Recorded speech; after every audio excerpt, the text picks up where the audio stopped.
आखिर कौन थी भगवान श्री कृष्ण की पुत्री? भगवान श्री कृष्ण की पुत्री कौन थी और उनके देह त्याग के समय वह भगवान श्री कृष्ण से क्यों मिलने आई?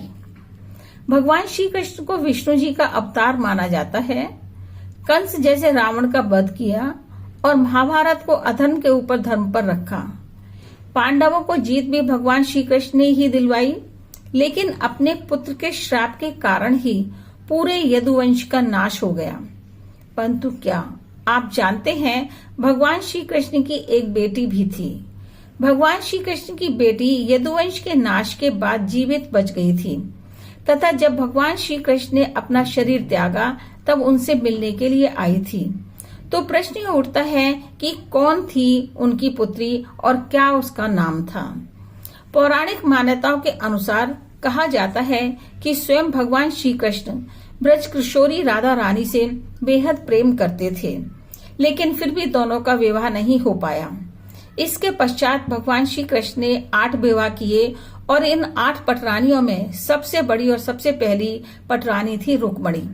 रुक्मणी जी भगवान श्री कृष्ण की पहली पत्नी बनी, जो कि विदर्भ के राजा भीष्मक की पुत्री थी और रुक्मणी चाहती थी कि भगवान श्री कृष्ण उनका हरण कर लें। पौराणिक कथाओं के अनुसार कुछ दिन बाद रुक्मणी की इच्छानुसार भगवान श्री कृष्ण ने रुक्मणी जी का हरण कर विवाह कर लिया था। महाभारत के अनुसार भगवान श्री कृष्ण और रुक्मणी जी के विवाह उपरांत 10 पुत्र उत्पन्न हुए, जिनके नाम प्रद्युम्न, चारुदेष्ण, सुदेष्ण, चारुदेह, सुचारु, चुरुगुप्त, भद्रचारु, चारुचंद्र, विचारु और चारु थे। इन 10 पुत्रों के अलावा उनके एक पुत्री भी थी।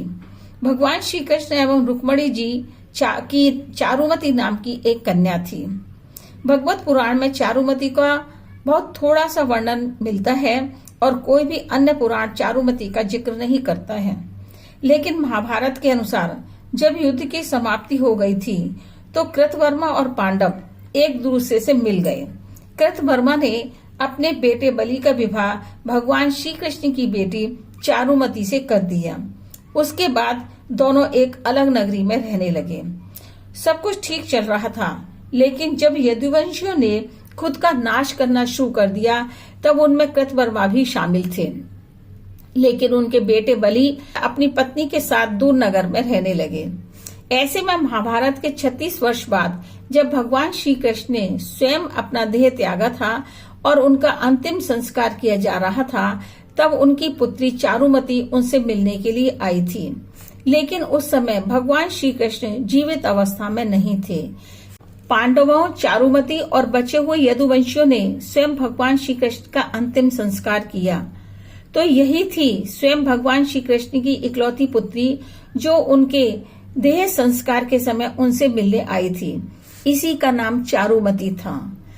अगर जानकारी अच्छी लगी हो तो अपने दोस्तों के साथ शेयर भी करें, सब्सक्राइब करें और नई जानकारी के लिए मेरे साथ में जुड़े रहें। अपने परिवार के लोगों के साथ भी इसको शेयर करें।